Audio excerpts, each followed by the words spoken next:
من الشيطان الرجيم بسم الله الرحمن الرحيم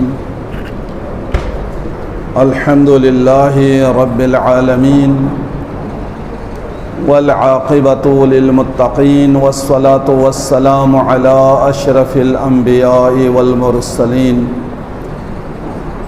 سيدنا ونبينا وشفيع ذنوبنا وطبيب نفوسنا أبي القاسم محمد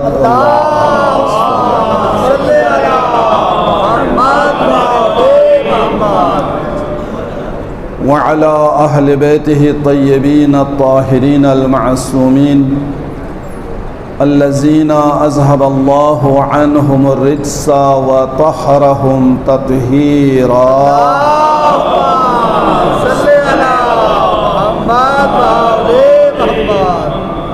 واللعنة الدائمة الأبدية على أعدائهم ملعونين من يوم عداوتهم إلى قيام يوم الدين. أما بعد فقد قال الله الحكيم بسم الله الرحمن الرحيم فلولا نفر من كل فرقة منهم طائفة ليتفقهوا في الدين ولينذروا قومهم إذا رجعوا إليهم لعلهم يحذرون. صلوات پڑھیں. اللهم صل على محمد وآل محمد. خداوند عالم سوائے غم اہل بیت کے کوئی غم نہ دے الہی آمین. اور تمام مومن و مومنات کو ہر پریشانیوں سے محفوظ فرما. الہی آمین.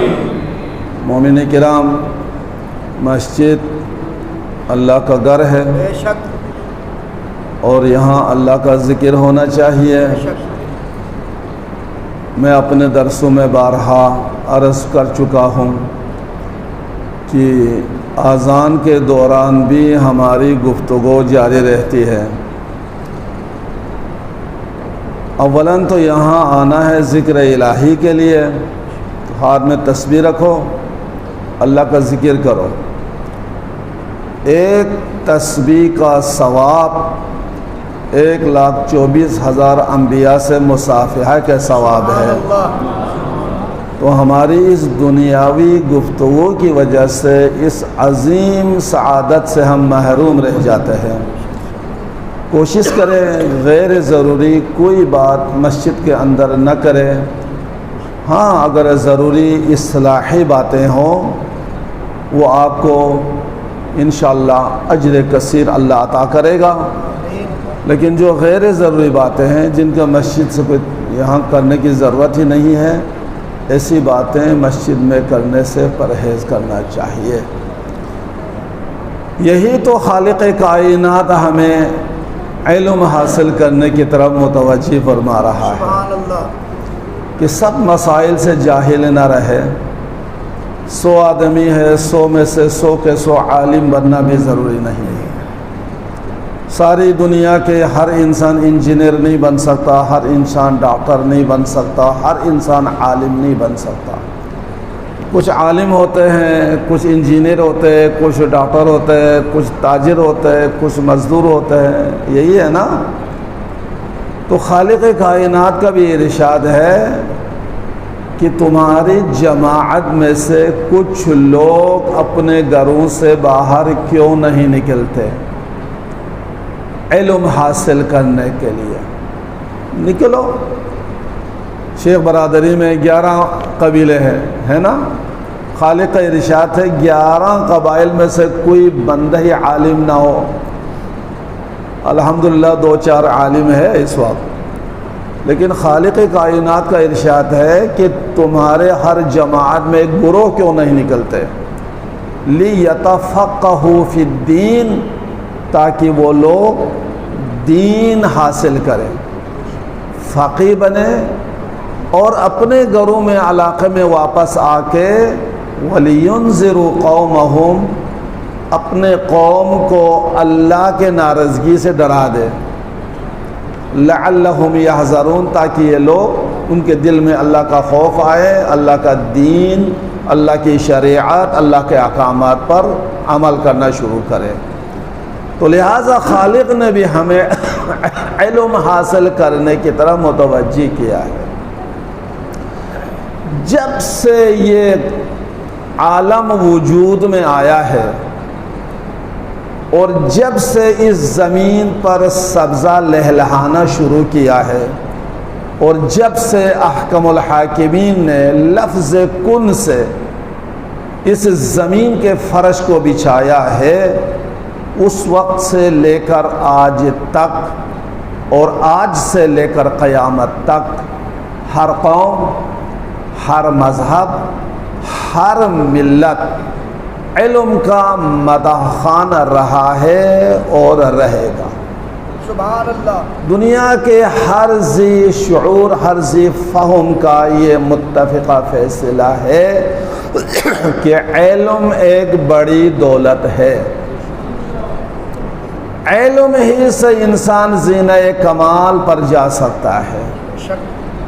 دنیا کے ہر پیر، ہر رہنما، ہر ہیرو اپنے اپنے ماننے والوں کو یہی تاکید کرتا آیا ہے کہ علم حاصل کرے۔ اس لیے علم سے انسان کمالات تک جا سکتا ہے۔ آج علم کی بدولت ہے نا، یہ جو ترقی ہے علم کی بدولت ہے۔ انسان ہوا کے دامن میں پرواز کر رہا ہے علم کی بدولت۔ سمندر کے تہ سے پٹرول نکالنے میں کامیاب ہو گئے علم کی بدولت۔ یہ پہاڑوں کے سینے چیر کر وہاں سے جواہرات، وہاں سے معدنیات، وہاں سے کوئلے نکالنے میں کامیاب ہو گئے۔ یہ سب کچھ اس لیے کہ علم کی وجہ سے انسان ترقی کیا۔ دنیا کی ہر چیز کے لیے زوال ہے، لیکن علم کے لیے کبھی زوال نہیں ہے۔ خارجی جو ہے وہ بعد میں خارجی ہوئے نا، مولا کے جو دشمن ہے، پہلے دشمن تو نہیں تھے۔ یہ جہالت کی وجہ سے خارجی ہو گئے ہیں، یہ اپنے لا علمی میں عالم بننے کی وجہ سے جاہل ہو گئے۔ یہ خوارج کے 10 بڑے بڑے عالم اپنے، یہ مولا کائنات علیہ السلام کے خدمت میں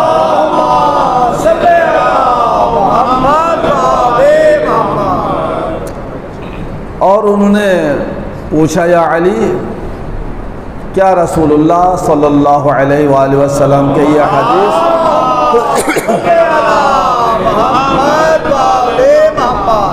آپ کے بارے میں یہ صحیح ہے؟ انا مدینۃ العلم وعلی بابها، کیا یہ حدیث صحیح ہے؟ فرمایا ہاں، یہ میرے آقا کا ارشاد ہے، یہ صحیح ہے۔ اچھا، تو ہم 10 آدمی ہیں، ہمارا سوال ایک ہی ہوگا 10 کا، لیکن جواب مختلف ہونا چاہیے۔ اگر آپ باب مدینۃ العلم ہے تو ہمارا سوال ایک ہی ہوگا، جواب مختلف ہونا چاہیے۔ کیا مولا گھبرا گئے تھے؟ عالم تھے نا، جس کو قرآن عالم کہے اس کو کون خاموش کر سکتا ہے؟ 10 کے 10 کہہ رہے ہمارا سوال ایک ہی ہوگا، جواب الگ الگ ہوگا۔ مولا فرماتے ہیں 10 نہیں 10,000 سوال علی سے کرے۔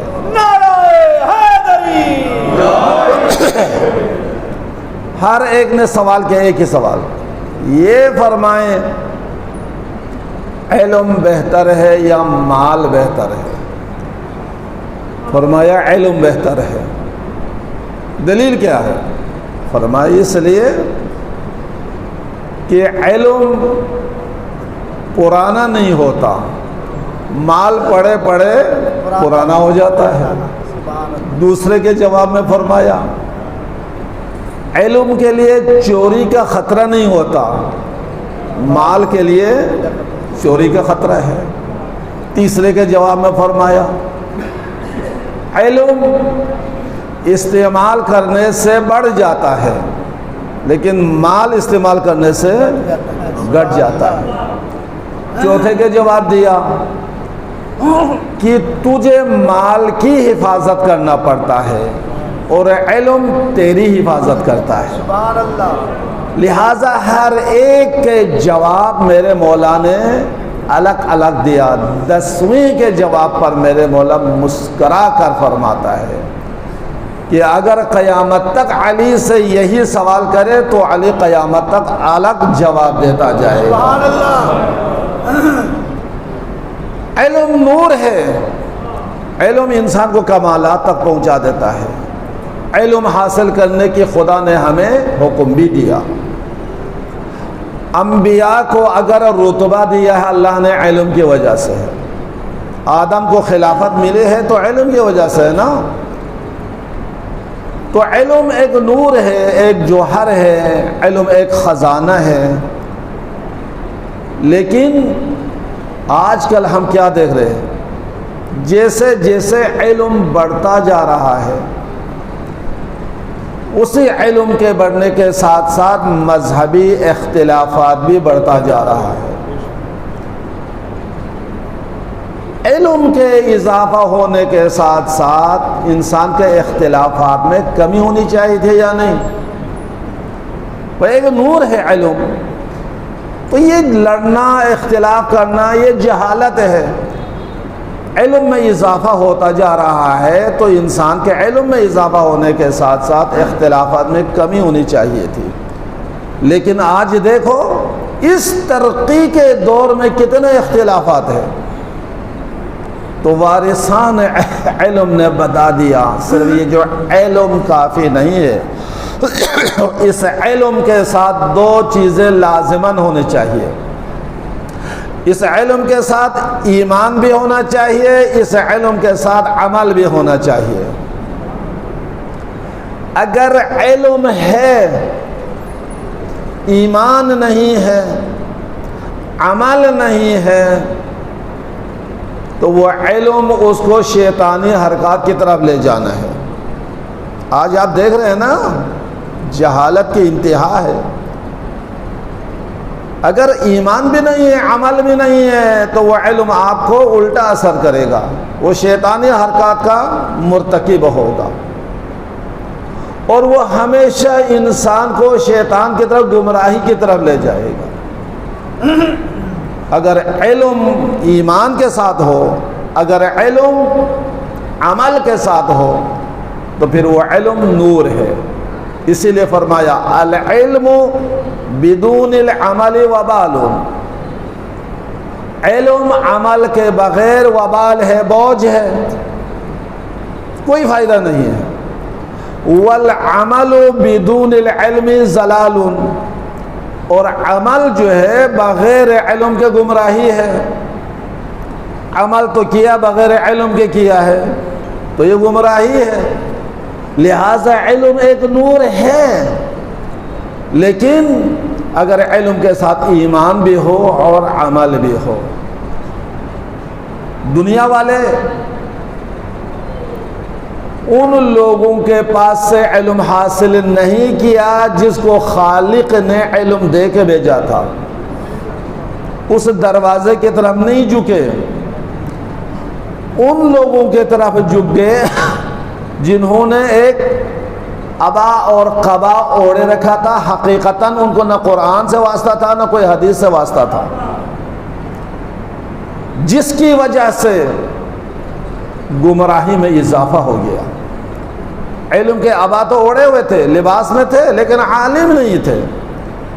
جو وارثان قرآن ہے، جس کو نبی نے اپنے علم کے وارث قرار دیا تھا، ان سے بالکل دور ہو گئے، جس کا نتیجہ یہ ہو گیا کہ یہی عالم کے لباس میں ہونے والوں نے اعلان کیا کہ اختلاف امتی رحمت، امت کے اختلاف میں رحمت ہے۔ یہ آج یہ حدیث بتاتے ہیں، آپ چینل پہ بھی آپ دیکھو، ٹی وی کے، اختلاف امتی رحمت، یعنی حضور کا فرمان ہے کہ میری امت کے اختلاف میں رحمت ہے۔ اگر اختلاف میں رحمت ہے تو پھر 73 فرقے میں سے صرف ایک جنت میں کیوں جائے گا؟ 72 کے 72 جہنم میں کیوں جائے گا؟ بھائی اگر اختلاف میں رحمت ہے تو کون پاگل کہتا ہے کہ اختلاف میں رحمت ہے؟ جو حدیث قرآن سے ٹکر جائے اس کو دیوار پر مارنے کا حکم ہے۔ کیا قرآن نے بھی ایسا کہیں کہا ہے کہ میری امت کے، میرے بندوں کے اختلاف میں رحمت ہے؟ قرآن نے تو کہا وَاعْتَصِمُوا بِحَبْلِ اللَّهِ جَمِيعًا وَلَا تَفَرَّقُوا، اللہ کے رسی کو مضبوطی سے پکڑے رکھو، متحد رہو، اختلاف نہ کرو، وَلَا تَفَرَّقُوا، فرقہ بازی میں نہ بٹ جاؤ۔ قرآن تو یہ حکم دے رہا ہے، اور یہاں علم کے آبا اوڑھنے والے جو ظاہری عالم ہیں وہ یہ حدیث بڑے فخر کے ساتھ بیان کرتا ہے کہ نبی کا ارشاد ہے اختلاف امت رحمت، نبی یعنی میری امت کے اختلاف میں رحمت ہے۔ لہٰذا علم کو اگر عمل اور ایمان کے ساتھ حاصل کرے وہ علم اس کے دل میں نور پیدا کر دیتا ہے، سبحان اللہ۔ اور جب اس کے دل میں روشن ہوتا ہے تو پھر وہ علم کو علم کے ساتھ حکمت بھی اللہ عطا کرتا ہے۔ سبحان اللہ۔ اس لیے حضور نے فرمایا علم اور حکمت کو الگ بتایا، انا مدینۃ العلم وعلی بابھا، تو دوسرے طرف یہی کافی ہونا چاہیے تھا نا؟ نہیں، اگر حضور فرماتا انا دار الحکمت وعلی بابھا، میں حکمت کا گھر ہوں، علی اس کا دروازہ ہے۔ اگر علم نور بن کے سینے میں دل میں اگر روشن ہو جائے تو اس علم کے ساتھ اللہ حکمت بھی عطا کرتا ہے، اور جہاں علم کے ساتھ حکمت نہ ہو وہ علم سطح کاغذ پر لکیر ہی نظر آئے گا، اس کی حقیقت نظر نہیں آئیں گے۔ صلوات پڑھے اللہ صلی اللہ محمد وعلی محمد۔ حکمت دیکھو، حکمت آج امام جعفر صادق علیہ السلام کا ذکر ہے نا، صلی اللہ محمد وعلی محمد۔ میں اس امام معصوم کے شاگرد کا ذکر کر رہا ہوں۔ سبحان اللہ۔ جب شاگرد اتنا بلند ہے تو استاد کتنے بلند ہوں گے؟ ماشاءاللہ۔ یہ جو ہمارے مسلمانوں کا جو امام ہے جس کو ہارون عباسی نے امام اعظم کا خطاب دیا تھا، ابو حنیفہ جس کو امام اعظم کا خطاب دیا تھا، یہ 2 سال آخر امام صادق علیہ السلام کے شاگرد رہا ہے۔ اللہم صلی اللہ محمد وعلی محمد۔ مکمل امام سے علم حاصل نہیں کیا نا، کہیں اور سے بھی حاصل کیا ہے، لہٰذا سیکھنے کے بعد امام پر ہی اعتراض کرنا شروع کیا۔ ظاہر ہے عالم ہو گیا تو ان کا شاگرد بھی ہے، تو ایک دن درس دیتے ہوئے اپنے شاگردوں کو بتا رہے تھے کہ مجھے امام جعفر صادق علیہ السلام کی 3 باتوں سے اتفاق نہیں ہے۔ شاگردوں نے پوچھا وہ کیا ہے؟ کہتے امام صادق علیہ السلام کا فرمان ہے کہ بندہ ہر کام میں فاعل مختار ہے، میں نہیں مانتا۔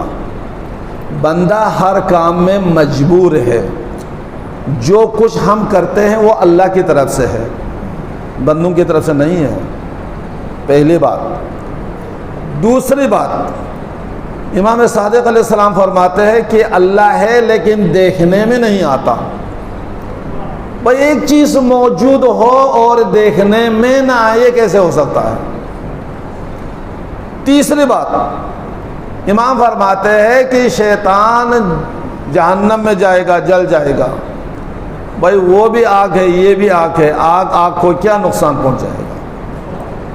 ان 3 باتوں سے مجھے امام صادق علیہ السلام سے اتفاق نہیں۔ ٹھیک ہے، امام کے شاگرد کھڑے تھے جس کا نام لوگوں نے پاگل رکھا تھا، مجنون رکھا تھا، بہلول۔ وہ پھٹے پرانے لباسوں میں اپنے عجیب حلیے میں وہاں کھڑے سن رہے تھے، جو امام کے شاگردی اختیار کیا تھا، علم اس نے میرے چھٹے امام علیہ السلام سے حاصل کیا تھا۔ جو امام سے علم حاصل کرے گا وہ علم کے ساتھ حکمت بھی اللہ عطا کرتا ہے۔ سبحان اللہ۔ لہٰذا بہلول تھا، پاگل تھا لوگوں کے نظروں میں۔ جب اس نے تینوں باتیں مکمل کر لی تو بہلول نے ایک سخت سے ڈیلا اٹھا کر سیدھا نشانے لگا اسے پیشانی پر مارا۔ ظاہر امام اعظم ہے، استاد ہے، شاگرد بیٹھے ہوئے ہیں، جیسے اس کے پیشانی پر وہ ڈھیلا لگانا اس نے سر پکڑ لیا درد کے مارے، اور بہلول کو بھی پکڑ لیا، اور ابو حنیفہ اور شاگرد یہ فریاد لے کر ہارون کے دربار میں پہنچے، کیونکہ بہلول ہارون کے رشتہ دار تھے، وہ مار بھی نہیں سکتے تھے۔ انہوں نے فریاد کی اس پاگل نے امام صاحب کے ساتھ یہ سلوک کیا ہے۔ بلایا بہلول کو تو بہلول آئے، ہاں کیسے یاد کیا؟ کہا تو نے کیوں مارا ابو حنیفہ کو؟ میں نے تو نہیں مارا۔ وہ تو نے مارا ہے، لگ سارے گواہی دے رہے ہیں، تو کہتا میں نے نہیں مارا۔ اس سے پوچھے، ہر فعل جو خدا کی طرف سے ہوتا ہے، انسان مجبور ہے تو میں مجبور تھا، یہ فعل اللہ نے کرایا ہے، میں نے نہیں کیا ہے۔ اچھا ہارون اس حضرت سے پوچھ لے یہ کیوں چلا رہے، کیوں چیخ رہے؟ اتنا سخت تو نے ڈیلا مارا ہے، بیچارے کو تکلیف ہو رہی ہے، تو مجھے ذرا دکھائیں تکلیف، یہ جو درد مجھے دکھائیں۔ کہا درد بھی کوئی دیکھنے کی چیز ہوتی ہے، درد بھی کوئی دکھانے کی چیز ہوتی ہے؟ کہا موجود ہو اور دیکھنے میں یہ کیسے ممکن ہے؟ یہ اسی سے پوچھے، ابھی تو درس دے رہے تھے، کوئی چیز موجود ہو دیکھنے میں آئے نہ آئے، وہ کیسے ہو سکتا ہے؟ وہ مجھے درد دکھا دے۔ اچھا میں نے کیا مارا اس کو؟ کہتے ڈیلا۔ ڈیلا کس چیز کے ہے؟ مٹی کے۔ اس حضرت کی تخلیق کس چیز سے ہوئی ہے؟ مٹی سے۔ تو اس مٹی نے اس کو کیا تکلیف دیا؟ یہ خود ابھی بتا رہے تھے کہ شیطان بھی آگ سے ہے، جہنم میں بھی آگ ہے، آگ کو کیا نقصان پہنچا سکتا ہے؟ تینوں سوالوں کے جواب جنان بہلول نے ایک ڈیلا مار کر دے دیا۔ یہ ہے علم کے ساتھ حکمت، اس کو کہتے ہیں حکمت۔ علم کے ساتھ حکمت ہو، اگر عالم سے علم حاصل کرے تو اس علم کے ساتھ حکمت بھی ہے۔ ہمارے ہاں مسائل ہم بیان کرتے ہیں، اس کے حکمت ہم نہیں بتا سکتے، ٹھیک ہے؟ جنید بغدادی جس کے قبر آج بغداد میں ہیں، اپنے زمانے کا قطب الاقطاب شمار ہوتا تھا جنید بغدادی، پیران پیر، اور اس کے پیری مریدی کا حلقہ اتنا وسیع تھا کہ خود حاکم وقت اس کے ماننے والوں میں سے تھا۔ اب آپ حساب لگائیں کہ کتنا بڑا لوگوں کے سامنے عالم ہوگا۔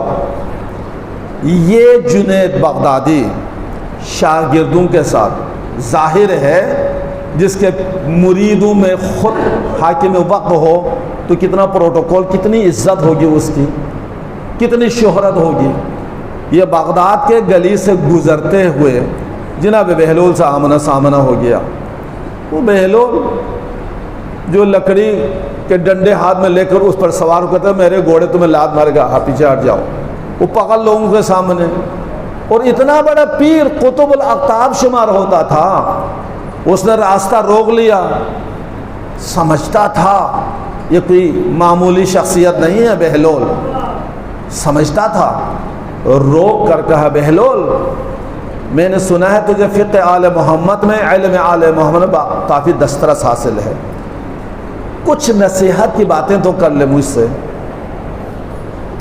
اس کا خیال یہ تھا کہ وہ کہ جناب آپ کے سامنے میری کیا حیثیت ہے، آپ کے سامنے میری کیا حقیقت ہے، آپ تو قطب الاقطاب ہے، پیران پیر ہے، میں آپ کے غلاموں میں سے ایک غلام ہوں۔ اس کا خیال یہی تھا نا یہی جواب دیں گے، لیکن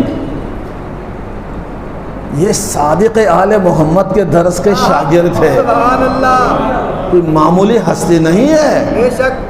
بہلول سیدھا ہو گئے اور فرمایا کیا تمہارے اندر صلاحیت اور قابلیت ہے کہ میں تجھے چند نصیحت کی باتیں بتا رہا ہوں؟ کوئی اندر قابلیت بھی ہے؟ کہا بہلول تمہاری شاگردی اختیار کرنے کے لیے کتنی قابلیت کی ضرورت ہے؟ کہا اچھا ایک سوال کرتا ہوں، اس کا جواب دیا تو میں تجھے نصیحت کی باتیں کروں گا. مومنین یہ بہلول کی بھی باتیں ہیں اور یہ ہمارے لیے بھی نصیحت کی باتیں ہیں. صلوات پڑھیں. اللہم صلی علی محمد و آل محمد. اچھا میں تجھے معمولی سے سوال کرتا ہوں، اگر اس کا جواب دیا تو میں تجھے یقیناً علوم آل محمد سے تجھے آگاہ کروں گا. اچھا فرمائے کھانا کھانا آتا ہے؟ اتنے بڑے آدمی سے ایسے سوال، کھانا آتا ہے؟ کتنے مقدار میں کھانا چاہیے؟ کیا بہدول یہ بھی کوئی سوال ہے؟ حکم شریعت یہ ہے کہ انسان کم سے کم کھائے، یہی ہے نا، کم سے کم کھائے، چبا کے کھائیں، چھوٹے لقمے لے لے. اچھا تجھے ابھی کھانے کی بھی تمیز نہیں ہے. اور حقیقی بات تھی، جہاں علم کے ساتھ حکمت ہونا، علم کی باتیں کی تھی اس نے لیکن اس کو حکمت کا پتہ نہیں تھا. یہ تو امام صادق علیہ السلام کے شاگرد بتا سکتے، کوئی دوسرا نہیں بتا سکتا. محمد و آل محمد.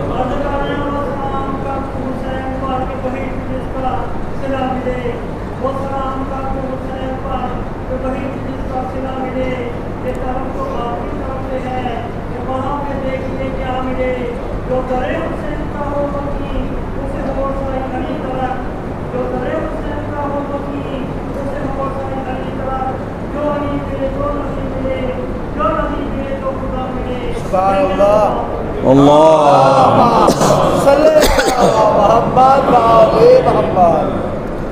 تجھے ابھی کھانے کی بھی تمیز نہیں ہے، میں تجھے کیا درس دے دوں؟ جس کو ابھی تک کھانے کی تمیز نہ ہو وہ میری کیسے شاگردی عطا کرے؟ تڑم کر کے نکل گئے.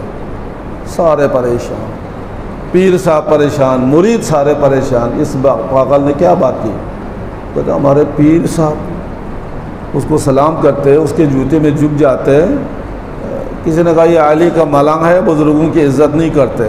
خیر بات ختم. دوسری دفعہ ملاقات ہو گئی، پھر راستہ روک لیا. شوم قسمت کے ہیں نا، شوم قسمت نہیں، قسمت ہے، قسمت ہے. جو بہلول نے درس دیا تھا وہ درس قیامت تک ہمارے لیے بھی درس ہے. بے شک. بہلول میں نے ایک دفعہ تجھے کہا تھا مجھے کچھ نصیحت کرے علوم آل محمد سے، لیکن تم نے نظر انداز کیا.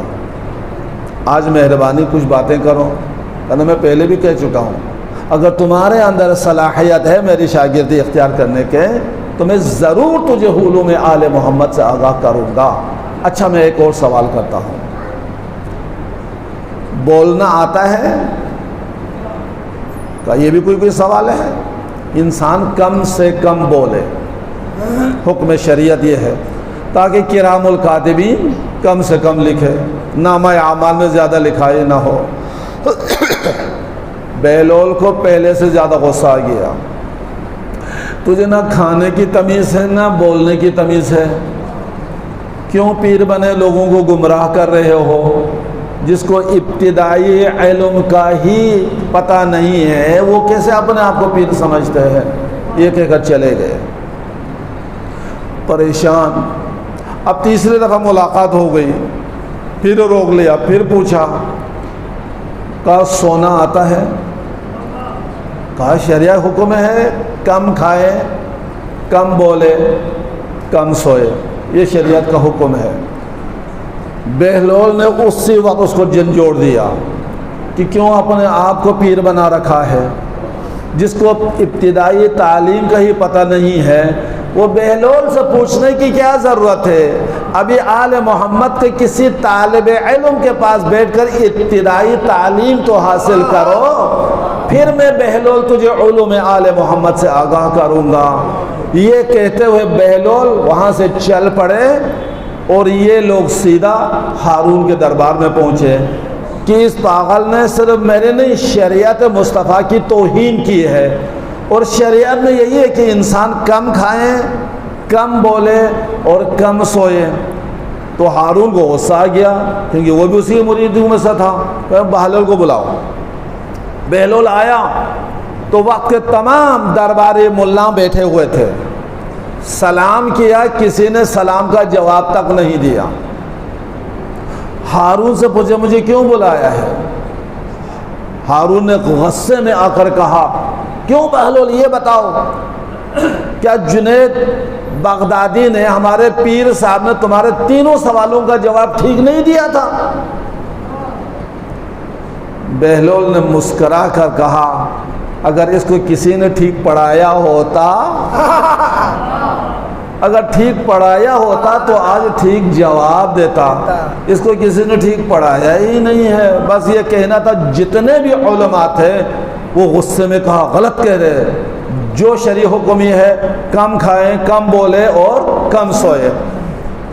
بہلول نے پورے علماء پر ایک نظر کرنے کے بعد جو مفتی اعظم تھا اس سے پوچھا اس مسئلے میں تمہاری کیا رائے ہے؟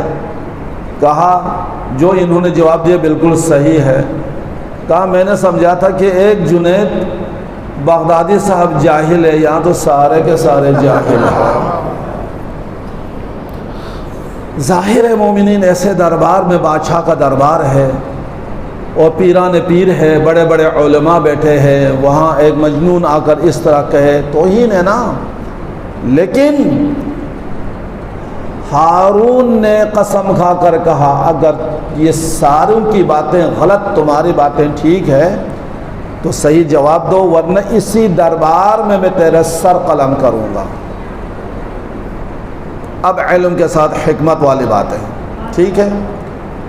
جناب بہلول فرماتے ہیں میں نے ان سے سوال کیا تھا کہ آپ کو کھانا آتا ہے؟ تو کہتے ہیں کم کھانا چاہیے۔ کیا کم کھانا جائز ہے چاہے سور کا گوشت بھی ہو؟ کم کھانا جائز ہے، سور کا گوشت بھی ہو؟ بھائی کھاتے وقت دیکھ لو یہ لقمہ حرام کا ہے یا حلال کا ہے؟ سبحان اللہ۔ اگر لقمہ حرام ہے تو چکھے ہی نہ، زبان سے لگنا ہی نہیں چاہیے، اور اگر حلال کا لقمہ ہے تو جتنا چاہے سیر ہو کے کھا لو، تجھے کس نے روکا ہے کم کھائیں؟ میں نے اس سے پوچھا تھا تمہیں بولنا آتا ہے؟ کہتے ہیں کم بولنا چاہیے، کرام الکاتبین کم سے کم لکھے۔ میں کہتا ہوں جتنا چاہے بولو، لیکن بولنے سے پہلے دیکھ لو تم حق بات کہہ رہے ہو یا ناحق کہہ رہے ہو، تمہارے کہنے میں تمہارا رب راضی بھی ہے یا نہیں ہے۔ اگر رب راضی ہے تو جتنا چاہے بولنا، جتنا چاہے بولو گے اتنا ہی اچھا ہے۔ کس نے کہا ہے کہ کم بولے؟ کسی کو گالی دینا بھی جائز ہے کم بولنے کے لیے؟ میں نے ان سے پوچھا تھا کہ سونا آتا ہے یا نہیں، کہتے کم سونا چاہیے۔ کس نے کہا کم سوئے؟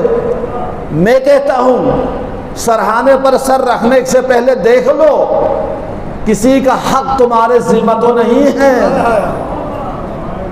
حقوق اللہ اور حقوق العباد میں اگر تمہارے ذمہ کوئی حق ہے تو بالکل ایک لمحہ کے لیے مت سو جاؤ، پہلے حقداروں تک حق پہنچا دے پھر سو جائے۔ اور اگر کسی کا حق نہیں ہے تو رات بھر آرام سے سو جاؤ۔ کس نے کہا تم کم سو جائیں؟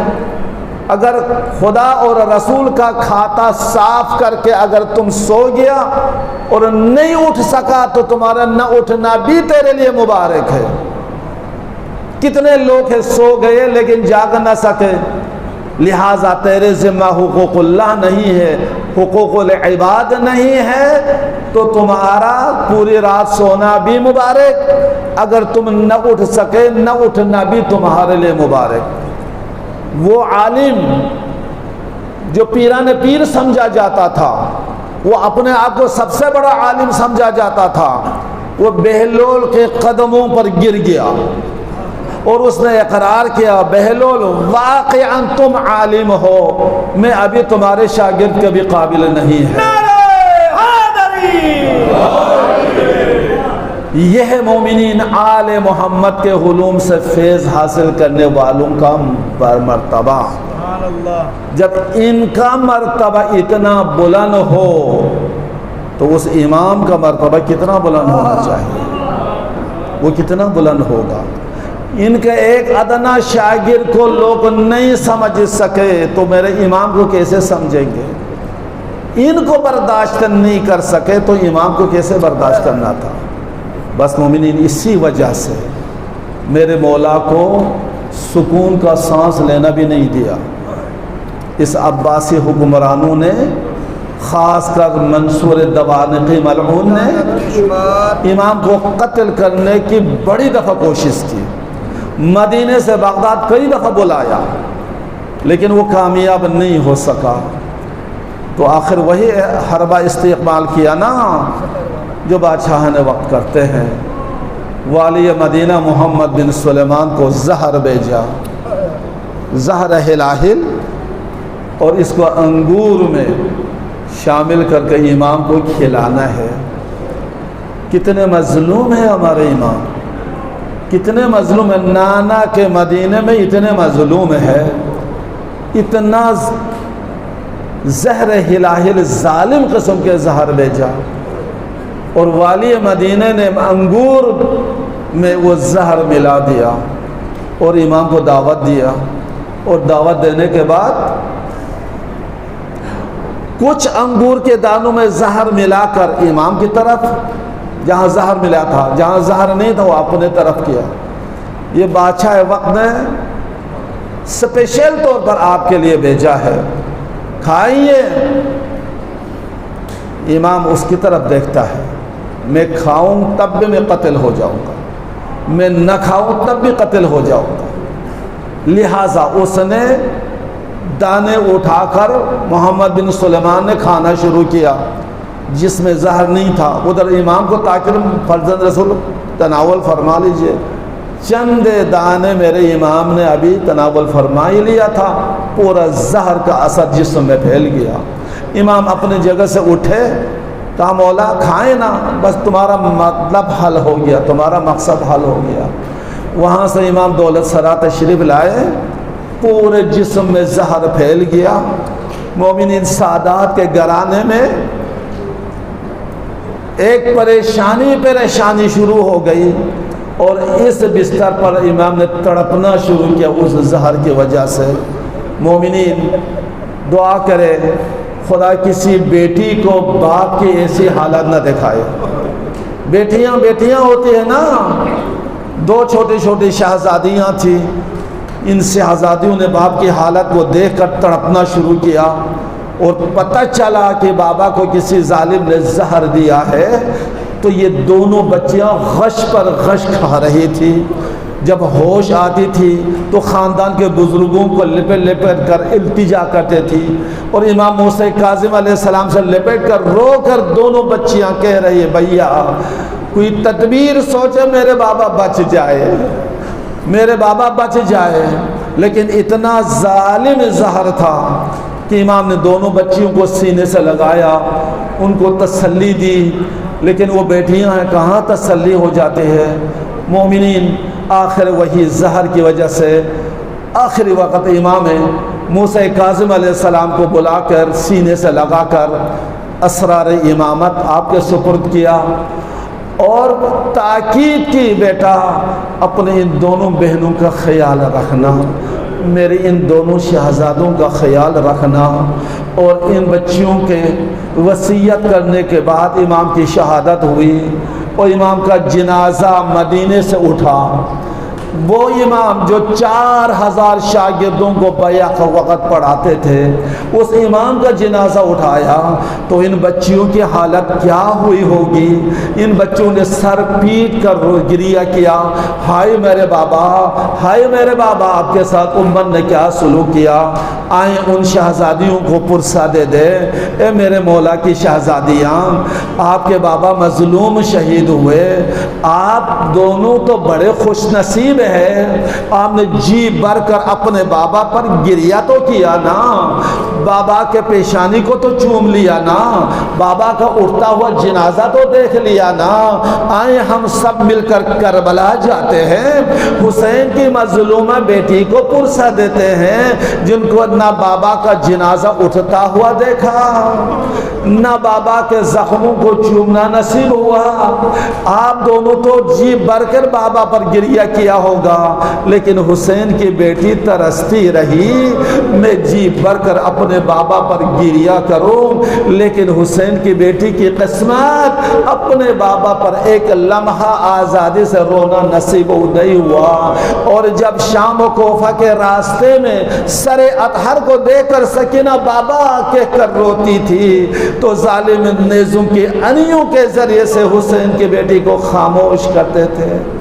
الا لعنت اللہ علی القوم الظالمین، سیعلم الذین ظلموا ای منقلب ینقلبون۔